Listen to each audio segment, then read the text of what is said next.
everybody, and welcome back to my channel. For those of you who are new here, welcome. My name is Sammy. I'm the owner of Strength by Sammy, a women's health coaching company, a registered dietitian, and a soon-to-be fit model competitor. Today's episode is going to be all about my non-negotiables as a natural competitor in an unnatural federation. So let's get right into this episode. If you're not already, please hit that subscribe button in the bottom right-hand corner so that you can stay up to date on all my videos related to competing, health, fitness, wellness, and living a healthy lifestyle.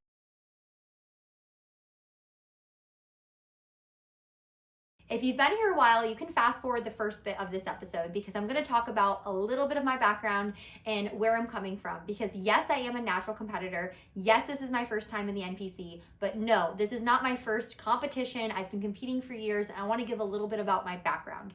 So I've actually been a bikini competitor for the past 6 years. 4 of those years with the WBFF where I did earn my pro card, but just decided to go a different direction, and that federation really no longer served my goals as a competitor. After competing with the WBFF, I then transitioned into the OCB, which is a natural bodybuilding federation, and I've been with them for the past 2 years. Now, don't get me wrong, my experience with them has been incredible, and I actually still have clients competing with the OCB. But when the NPC launched the fit model category, I looked at my physique and I really just saw that my body structure, my body type, how I build muscle really aligned more with that fit model category. Maybe in the future, if I start to put on more size, I will go back to bikini. But for now, we're doing NPC Fit Model. And I am liking what I'm seeing. And I did not say this in the beginning of the intro, but I'm actually going to share a little bit of my thoughts on the most recent winners of the recent competitions that NPC has hosted. I think they've officially had 2 or 3 winners now in the fit model category. And I will say these ladies look very, very natural, which is exactly what I was hoping for. Now, I've never done NPC in the past because I know I don't have the size to be competitive as a bikini competitor in that federation. With the OCB, I was definitely placing pretty well. I got 2nd and I got 3rd in a lot of my categories and classes I was competing in. However, my feedback has always been to be bigger and put on more size. Now, I've been competing for 6 years and I've put on a lot of size in that time frame. I've actually been lifting for 14 years now. I mean, since I was 14, I'm going to be 29, so I guess, 14 years, which is crazy to think about. I knew if I just went NPC bikini, I just wouldn't do well. And lo and behold, they launched Fit Model, and here we are. I found the perfect category, I think, for me. Obviously, we'll see how I place. I have 2 upcoming shows I'm definitely going to be doing, and hopefully maybe one over the summer. As a natural competitor, let's get into my non-negotiables. So first and foremost, let's talk about the intensity of my training. And I'm gonna put these in order of importance. So, and I'm not saying training is my most important because I'm gonna put training, recovery, and nutrition. Those are the top, like the things that you need to be hitting every single day, every single week, every single month, and every single year if you really want to take your physique to the next level and you want to be a competitive natural athlete. Like, I'm not gonna lie to you, I'm not gonna sugarcoat. That is not what this episode's about. It's about the reality, the sacrifices, the struggles, and the intensity you need to bring if you want to make it to the big leagues and you want to be good at this sport. So let's start with training. First, you have to have a good split. Therefore, you need to know what you need to grow. Take your feedback from the judges and listen to them. A lot of people get feedback and they're like, they don't know what they're talking about. They're biased. Their old client was one of my fellow competitors on stage.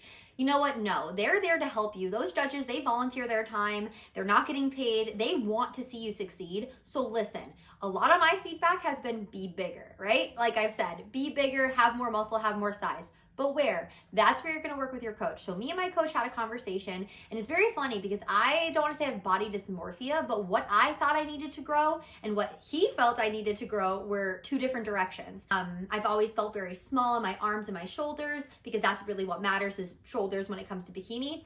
And he was like, no, actually your lower body is what we need to build. And sign me up. I want bigger legs, bigger glutes, a better hamstring tie-in all day long. So that is my focus right now when it comes to training. Therefore, my split needs to match what my focus is. So I am hitting legs 3 days a week, obviously with a glute and hamstring focus because I'm really trying to get that tie-in when I step back on stage in May. Now, I'm not going to tell you this exercise is better than that exercise because this is very specific to your body. You have to listen to what you respond best to. You have to listen to what gives you the best mind-muscle connection. What can you push to failure with? What can you safely go really, really hard with? That is how you're going to determine your exercise selection and also your split. Now, I am going to recommend a higher volume just for hypertrophy. I would say on the lower end ever, am I hitting maybe 8 reps? If I'm just, lifting for fun, I want to go heavy, I'm going to hit in those really, really low, like 3 to 5 rep range if I'm just doing a 1 rep max, right? But if I want hypertrophy and I want to build the size of my muscles, I'm doing a lot of volume and I am doing heavy volume. So I think a lot of people think hypertrophy is just, 15, 20 reps, which 20 is a little high, but like 15, we'll say 12 to 15 reps, which is a lot of my exercises stay within that range. So yes, I want to be good at 12 to 15 reps, but I want to be strong at 12 to 15 reps. So like, I'm not doing a barbell back squat with 80 pounds, 60 pounds for 15 reps, 12 reps. I'm trying to load it like 115, 125, 135, and trying to stay in that rep range. So yes, I'm pushing volume, but I'm actually trying to push my strength with volume. And I really need to keep the intensity of my workout. Building muscle is hard as heck. If you've ever been someone who's really small, and I'll show you guys some pictures of myself, like I was 102 pounds. I'm about 117, 118 right now. And I am in an off season. So obviously I'm going to be a little bit heavier than what my normal is. It is really hard to build. The photo I'm showing you, this is like 7 years in the making of like building muscle, building muscle, building muscle. And my weight's only increased maybe 15 pounds, but 15 pounds of like muscle is actually a lot. It's pretty hard to lose it once you got it. So building it is hard as heck, but keeping it is a lot easier. However, I'm still looking to build. I'm not where I need to be. I'm not maxed out on my muscle size and muscle density. So we're gonna keep going. Now, when I talk about intensity of my workout, I'm talking about, again, going heavy. I'm going close to failure. And if I don't feel safe going close to failure with a weight, I do drop the weight. I do a lot of drop sets. They're like one of my favorite things I implement. I start heavy, I do what I can get. If I get 8 to 10 reps solid, I'm going to drop it down just a small amount and try to bust out those 3 to 4 extra reps to really bring myself close to failure. Now, I very seldom go to complete failure to the point where I literally can't move the weight. Sometimes I do that with more of like my smaller muscle groups because I find they don't progress as quickly, but my bigger muscle groups, I can definitely push them close, but I don't want to go all the way to failure. Now, the reason I don't want to go to complete failure with every single exercise is I have to hit legs 3 times a week. There's absolutely no way in hell I would ever recover if I'm hitting legs super hard to failure 3 times a week over and over and over, especially with all the volume that I'm doing. So what I like to do is keep maybe 2 to 3 reps in reserve. I get to the point where I'm a little shaky. It's a little hard. I struggle, but I know I'm close to failure, but not necessarily hitting it. Now, I might bring some things to failure, like I like to bring a hip thrust to failure because I know I can recover really quick from that. Something I don't really bring to failure is my squats. They are my weakest movement right now, so I'm not going to bring those to failure because I'm going to feel that for probably a week after, and I don't want to hinder all of my other workouts because at the end of the day, the volume matters a lot more than that one hard workout session. You need the repetition, you need your body to adapt, you need your body to push and push and push. And if I kill myself in the gym where the point I can't get back for another week because I'm literally so sore, it isn't going to be beneficial to building size and building muscle. A few other factors that are extremely important to building muscle is time under tension. I don't go heavy. Like, I am telling you to go heavy with high volume, yes, but don't just go heavy to go heavy and your form is garbage and sloppy. Your form is like up there. Your form is one of the most important things that you need because A, if your form is bad, you're not going to be hitting the right muscle groups. B, if your form is bad, you're not actually optimizing the usage of the target muscle you're trying to hit. So for example, the most common one I see is bent over rows. People do those so badly. Like, I see people hiking it up there and like they're starting a lawnmower. I don't even know what they're doing.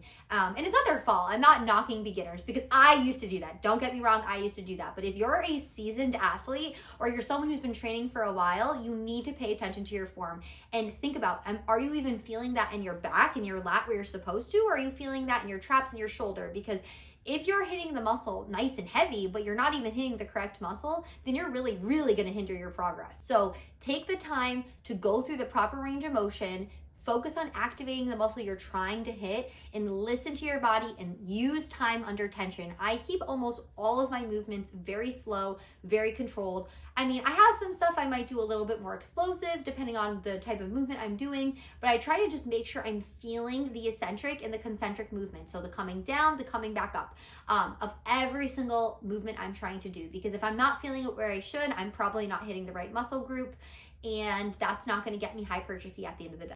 Building strength and building size is two different styles of training. Yes, you can build size and get stronger. Yes, you can get stronger and build size. But if your primary goal is the size of your muscle, so if you're watching this, you're probably a physique athlete looking to build some size. You don't need to be doing your 1 rep maxes. You need to be really focusing on getting stronger with volume and pushing through every single session. When you don't think you have reps in the tank, go harder, because you probably do. When you don't want to show up to the gym, get your ass there. When you don't want to do your 3rd leg day of the week, which I have to do after I film this video, you still do it. That's what it means to be a physique athlete and getting on stage and knowing you can do everything in your power to bring your physique to that next level. I never want to get on stage and be like, wow, I should have done more reps with my squats. Wow, I could have gone a little bit heavier with that.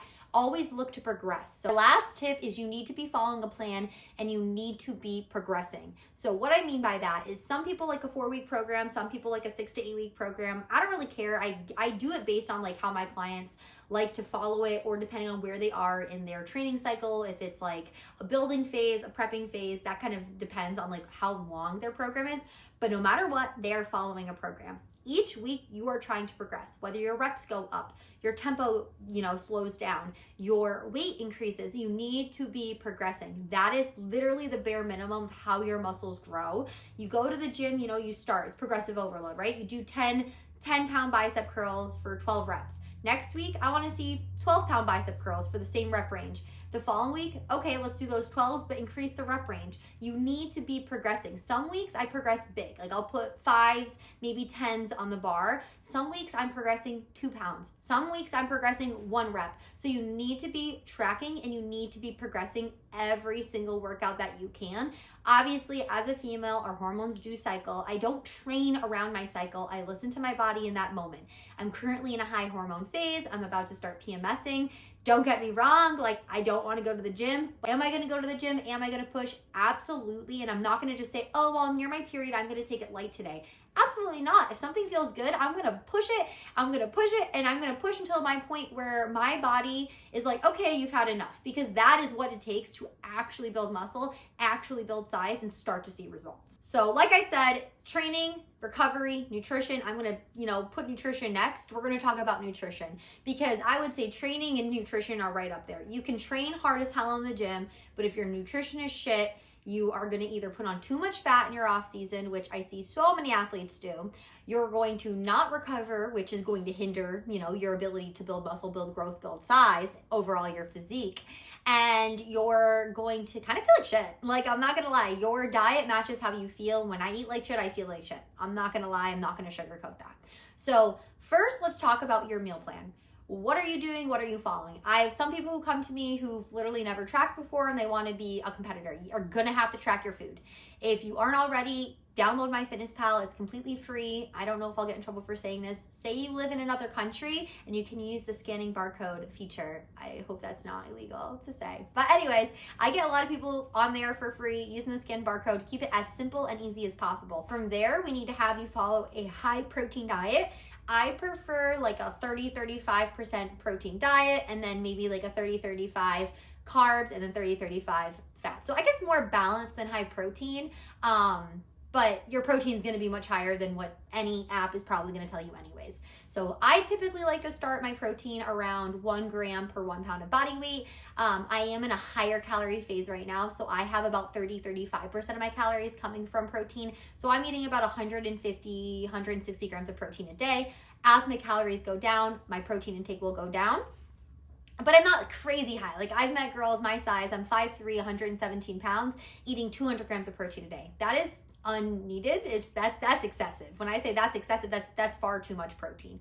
So that's where you want to be. You also want to be hitting, your carbs, and you want to be hitting your fat. Some people focus on all carbs, some people focus on all fat. I think a good balance. I like carbs for energy. It's important to have your carbs before your workout so you have energy going into your lift, and then also post-workout carbs with your protein is going to so beneficial to muscle recovery. You're going to replenish your glycogen stores. You're going to start protein synthesis so much better. So definitely have some carbs after your workout as well as before so that you have the energy going into the gym. I'm going to take a side note really quick and talk about something that I totally forgot about. If you're looking to build muscle, do your cardio after you're lifting. If you start your training, this is such a side note, but I just thought it's so important and some people don't know this. You need to do your cardio after you lift weights. If you go and you do your cardio, you're going to deplete your glycogen stores, so your muscles' energy stores, and you're going to be not able to lift as heavy. And if you can't lift with the intensity that your body needs to build muscle, you're going to just really hinder your results. So if that's something you're already doing, super easy switch.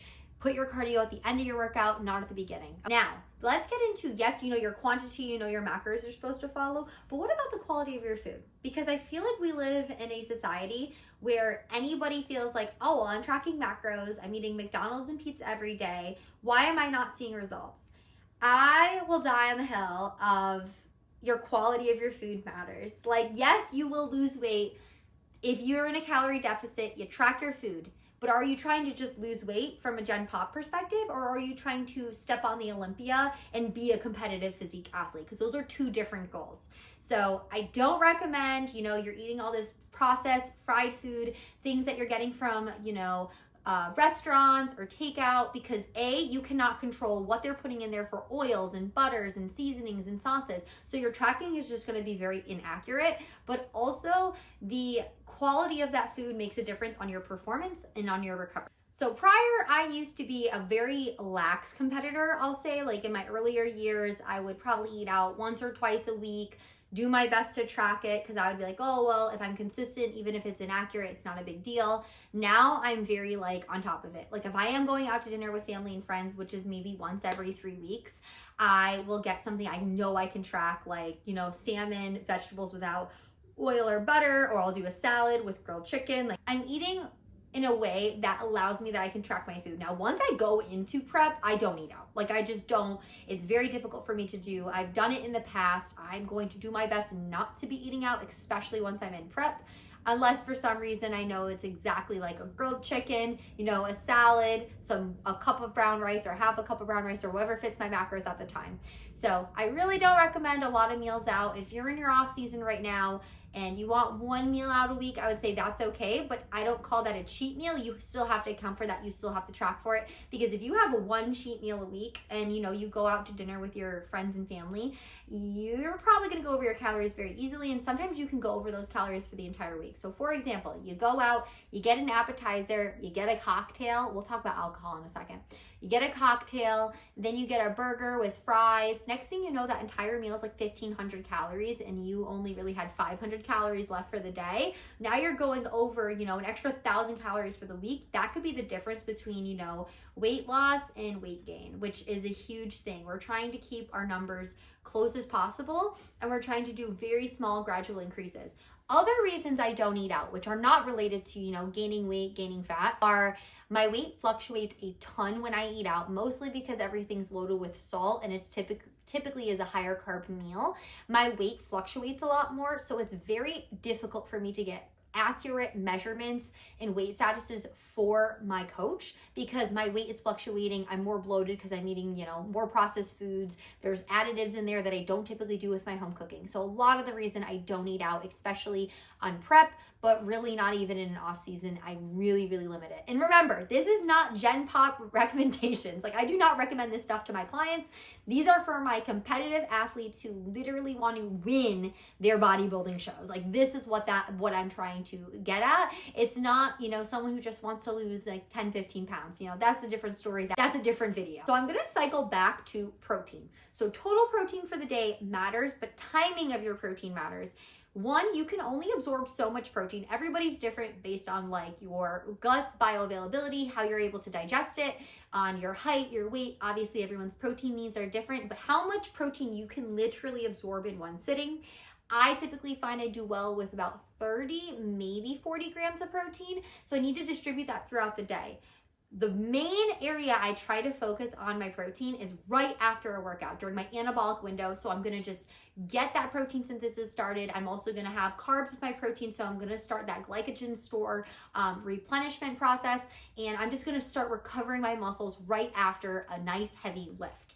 Now, I like to spread my protein about 4 or 5 meals per day. I have a nice high protein breakfast, a high protein lunch, maybe a high protein snack, and then I have my post-workout protein. Depending on the time, I might also have another, protein. Now, another serving of protein at the end of the day, depending on where I'm at with my macros. Now, for me, a lot of times that is egg whites, grilled chicken, ground turkey, maybe a serving of red meat. I do like ground beef and I do like steak. I'm not gonna lie, I do very lean ground beef. So again, I'm limiting those saturated fats. I'm also doing chicken without the skin. I'm doing like a 99% ground turkey. Lean meat, let me clarify that. So when I say lean meat, I'm talking meat that has little to no fat on it. So a high fat meat would be like a really fatty steak or like an 80-20 burger. That is like the same amount of protein, you're getting the same amount of fat. No, that is not what we want here. We want lean protein that's going to be easily digested. So fat slows the digestion process. So we don't want to have these high fatty meals. We want to have, a lean protein, a healthy fat, and some carbs, and obviously some veggies. So a lot of times my meals are like egg whites, chicken, turkey, chicken, maybe egg whites, beef. Maybe. I don't do a lot of it and I tolerate it pretty well. Again, everybody's body is different. Now, if you're getting a lot of bloating after meals, a lot of gas after meals, there's something that you're probably not tolerating well. So it's very important to listen to your body and listen to how your body responds after eating. So I teach all my clients that compete, listen to what you digest well, because as we get closer to stage, those are the foods I want you to include. Because if you're gonna be eating something that's constantly causing you bloating and gas and just not feeling well, guess what? If it's a couple weeks before a show, we don't want you going into show feeling like that, or especially on the week of your show. The last thing I want is someone to eat something that's gonna bloat them and make them feel like crap. Now, I'm not gonna knock specific foods because I do feel like this is very individualized. For me, I don't do a lot of dairy. That's the biggest one for me, honestly, is just dairy. I don't feel well with dairy, so I just don't include it. Obviously, you can do dairy, that's totally fine. There's low fat, low sugar Greek yogurts, which I really think are good, or cottage cheese, those are really good too. I just personally don't include it. So you really have to listen to your body and start to eliminate foods that you just don't digest well. My last nutrition tip for now, I'm probably gonna cycle back to it at some point, is alcohol. Do you drink it? Do you not drink it? I don't think a lot of competitors talk about it. So I'm going to share my experience. I'm going to share my opinions on it because I do have a lot of opinions, and not just opinions, but evidence-based opinions on should we be using it. I will say if you're in a prep, absolutely not. You are not touching alcohol. It's going to affect your weight fluctuations like crazy. So I have no idea where you're at. And the reason, let me go back. The reason it affects your weight fluctuations is you drink alcohol, right? It completely dehydrates you. So you're going to wake up, you're going to feel very lean. And then all day your body's going to hold on to water. If you ever drank and then the next day you start to feel kind of swollen, your body's retaining water because you were so dehydrated from the alcohol that you consumed. Now, I don't know where someone's at. If they're fluctuating between 8 to 10 pounds, which I can see someone who drinks regularly, they have crazy weight fluctuations. Now, on the other note, it's terrible for our bodies. I'm just going to leave it at that. But I mean, it stops the process of building muscle. It promotes the process of building fat. Literally the opposite of what someone who's looking to get on stage is trying to do. It also isn't good for your mental clarity. It's not good for digestion. It makes you feel like crap. It makes you less motivated. You're going to make poor food choices the more you drink. So it's a non-negotiable for me, absolutely, in a prep. I do not touch alcohol or even think about it. And I don't recommend it as much in your off season. Now, if it's the holidays, a special occasion, I personally don't drink. This is new. I don't really drink a lot anyways. I can count on one hand how many times I drink a year to begin with. So I just decided this year I'm actually completely sober. I don't really think anything of it. I just know I want to make sure I can bring my natural physique to its optimal ability. And in order to do that, cutting alcohol out was definitely a small factor, because maybe that's a couple times, in a quarter of a year that I'm just like not feeling well, my workouts are sluggish, my digestion is affected. I also find it really affects my mental health, which was a real personal reason why I cut it out.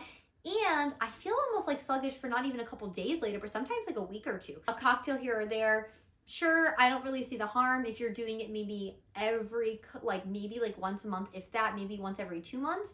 Now, I'm not you can't be someone who wants to drink every single weekend and you want to be a physique competitor. I'm sorry, that is not going to bring you closer to your physique goals. You're going to be pushing yourself in the gym, and then you're going to be just ruining all that progress by consuming alcohol, because it literally stops the process of protein synthesis. Not to mention, it's loaded with empty calories. So if you are someone who goes out and you enjoy more than 2 drinks, which more than 3, I believe, is considered binge drinking, and most people do consume more than that, you are going to have a lot of downside effects of it. So if you want to be a competitor, typically people who compete don't drink anyways, especially people who are not natural, because it can put a lot of stress on the liver and on the heart and on the kidneys. And if you are a natural competitor, I still don't recommend it, because you want your body to be at its peak performance and peak ability to building muscle, because remember, you're natural. You need every 1%er you can get. And I mean, not including alcohol is I would say the 20%er, not even a 1%er.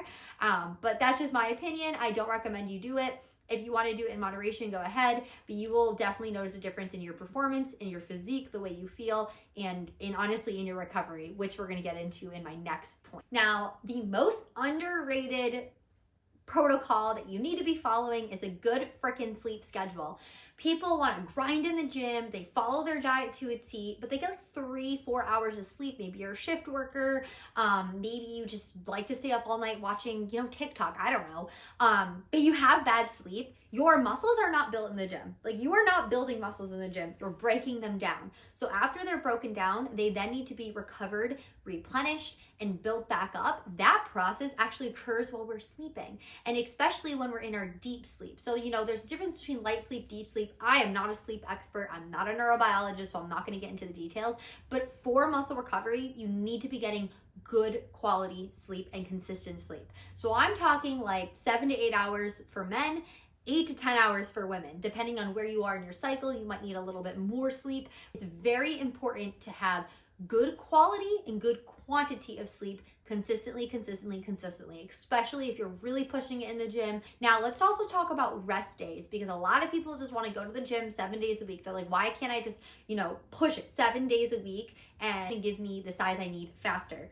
Well, as a natural competitor, absolutely not, because our process of recovery is much slower than someone who's enhanced. And even people who are enhanced still need to take rest days. So as a natural athlete, my body needs to recover, and it needs time, because if I just take a muscle that's half recovered and then break it down more, it's not going to build as quickly as if I let that muscle fully rest to its ability, or 3/4 of the way rest before I hit it again. If it's a half the way rest or a quarter of the way, and then I go hit another workout and I'm just breaking that down again, it's not going to allow my muscles to build properly. And as a whole, it's actually going to affect your performance. You're going to find your strength starting to go down. You're going to find you might even start to lose muscle.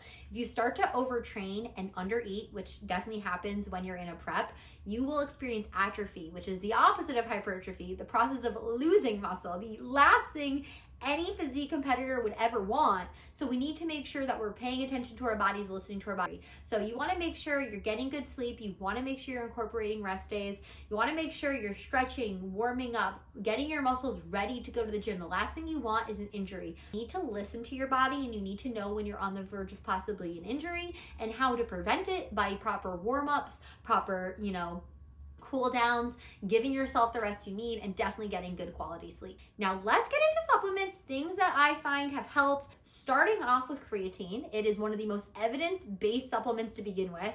Creatine is going to give your muscles a little bit extra energy to give those extra reps you need to actually create those micro tears and actually build muscle. Creatine definitely every single day. I like to take it after my workout.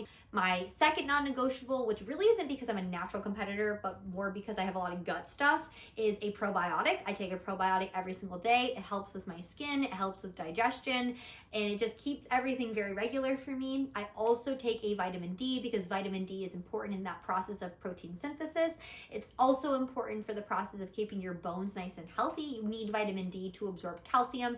I do go back and forth with a multivitamin. If I find my vegetable intake is not that good, I try to do some multivitamins when I can. But I will say I do try to get most of my micronutrients from fruits and vegetables and natural sources because you get so much more out of it than just taking a pill. All right, now let's get into the supplements I take that, I could probably do without, but, I'm taking them anyways. So first, BCAAs. I take them during my workout. I mix them in with my water. I drink them. I find I do less pre-workout, which is a supplement I on and off. Like if I feel like I don't want to go to the gym and I really want to push hard, I'll take pre-workout. I maybe take it once a week, if that, and I usually take a half a dose because I am very caffeine sensitive. BCAAs are branched chain amino acids. They're the amino acids that are leucine, isoleucine, and valine. They are essentially supposed to help with the process of building muscle and recovery. I don't feel any different when I take them. I don't feel any different when I don't take them. I like using them in a prep when I could be deficient in them.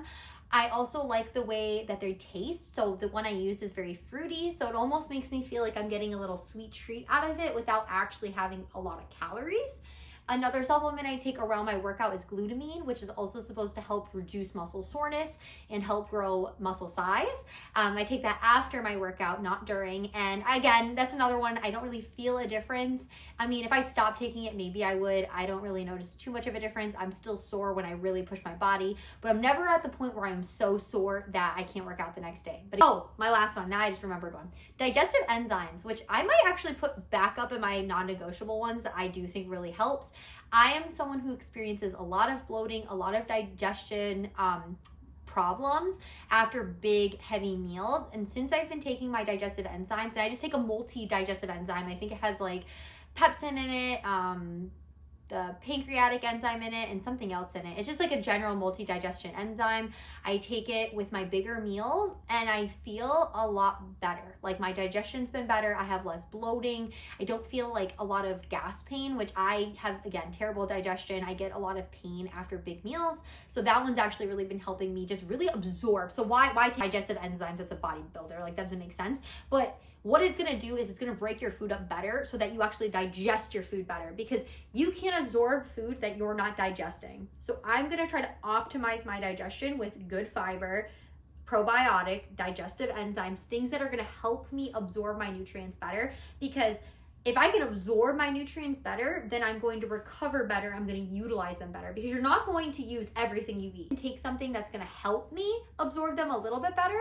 I'm absolutely going to do so. So those are the supplements I take. I take all of them through Thorne. I have a link below if you are interested in taking any of the supplements I take. You can actually get 15% off using the link below, and you get free shipping. But remember, these supplements are the 1%. They are like, if I didn't take any of them, I'd still probably look really good. These are like that 1% that as a natural athlete, I want to make sure I'm giving it 110%. I want to give it my all, especially when I'm going to the big leagues now, going NPC with the intention of one day going IFBB. So it's all the 1%ers that add up. Okay, let's change gears a little bit and let's talk about the new fit model category. The girls that have been coming are amazing. I'm very, very excited with the physiques that I'm seeing. They look more like an athlete, similar to maybe like a runner with a little bit more muscle. Maybe a gymnast even too, but gymnasts tend to have a lot more muscle on them. So I am really happy that the girls look natural. No one looks too crazy. Not really big cap shoulders, no striations, no like 8-pack, muscles, but just more just general healthy. And I would say lean with some lean muscle, but not over the top, not over. I'm ideally going to be going to my first NPC show in March, just to kind of observe, see how the shows run, see what type of girls are showing up, and then I'll be competing in 2 shows in May, and then we'll see maybe a summer show depending on my judges' feedback, because I'm not just going to compete to compete. I'm going to listen. I'm going to say, if they're like, hey, more size here, then that's what we're going to go with. Okay. That is all I have for you guys. Lots of talking today. I feel like I spoke way too much. But At the end of the day, if you're a natural competitor, can you compete with unnatural physiques? Absolutely. There are plenty of contestants that do it, a lot of girls that do it. You need to be ready to be on point every day, all the time, not to intimidate you, but to really tell you the reality of the sport. This is not a, 8-week challenge. This is a lifestyle. If it's a bucket list thing, you just want to get on stage, then you might not need to give it your all. But if you're someone like me who one day wants to step on the Olympia as their dream and be competitive, like it's one thing to step on the stage, it's another to want to be a competitive physique. You need to give it your all. You need to put everything you have into it over and over and over and learn from the failures. You're gonna fail. I failed plenty of times. I've lost way more shows than I've won. And then just keep pushing through. Okay, that is all I have for you guys. My next episode will be me in prep. I'm still not in prep yet, so I don't have any changes for you there, but I'm excited to share my next episode, what's changing, what we're working on. I just ordered some samples to see different colors of suits I might do. I really like the metallic look. I've seen a lot of people rock that, so I'm thinking that, but we will see. If you don't already, hit that subscribe button in the bottom right-hand corner to stay up to date on all things health, wellness, competition, and just overall living a healthy lifestyle. Thanks for tuning in.